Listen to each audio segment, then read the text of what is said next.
Pour nous, une bonne information, c'est une information qui est vue. Et c'est encore mieux si elle est vraie.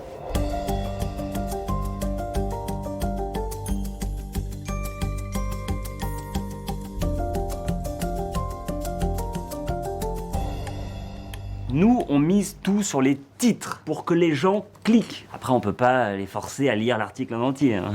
Ce qui ne les empêche pas de partager leur avis sur un sujet qu'ils ont découvert qu'en surface, hein. Mais bon, on connaît tous quelqu'un qui dit qu'il a adoré la Tunisie alors qu'il vient d'un séjour en all-inclusive. Sur cet article, on en est à 32 000 partages. Super. Et en nombre de lectures, on en est à... On s'en branle. Ok. Le modèle est simple, hein. Plus il y a de clics, plus il y a de revenus. Mais après, on s'en cache pas, hein. On a toujours été plus intéressé par le prix de l'encart publicitaire que par le prix Albert Londres. Lui là-bas, c'est notre data journaliste. Avec son algo et en fonction des tendances du moment, il nous crée des titres sensationnalistes mais légalement inattaquables. Alors, on a quoi aujourd'hui? Après avoir reçu une dose de vaccin Pfizer, il est victime d'inceste. Bingo. Quand il s'agit de traiter de la mort d'une population, il suffit parfois d'un mot pour changer tout l'intérêt que les gens portent à l'info. L'an dernier, par exemple, on a bien vu la différence de trafic sur un article quand on a remplacé le mot ouïghour par le mot koala. On a développé un logiciel qui nous remonte tous les mots les plus recherchés sur Internet, avec les hashtags, les TT sur Twitter, Facebook, et bien sûr l'évolution du cours de la tendance. Ici, on est comme des traders, sauf que quand il y a une très mauvaise nouvelle, bah nous on se fait de l'argent.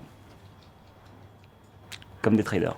Bah moi j'ai un portefeuille composé essentiellement de valeurs refuge. J'ai du Raoult, du Affiliator et oui, bien sûr du Police National. Quand on rédige des articles, on utilise le conditionnel. Dans le journalisme, le conditionnel, c'est une bonne manière de pousser le lecteur à imaginer des choses, tout en se protégeant du fait que ça n'arrivera probablement jamais. Il se pourrait que vous passiez du statut de pigiste à celui d'employé.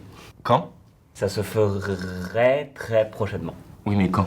On l'imaginerait, oui, vite. Nous, on fait pas payer nos informations, mais ça nous oblige à générer beaucoup de trafic pour attirer les annonceurs. Et quand on dit que la peur fait vendre, eh ben, vous imaginez pas à quel point c'est encore plus vrai quand c'est gratuit.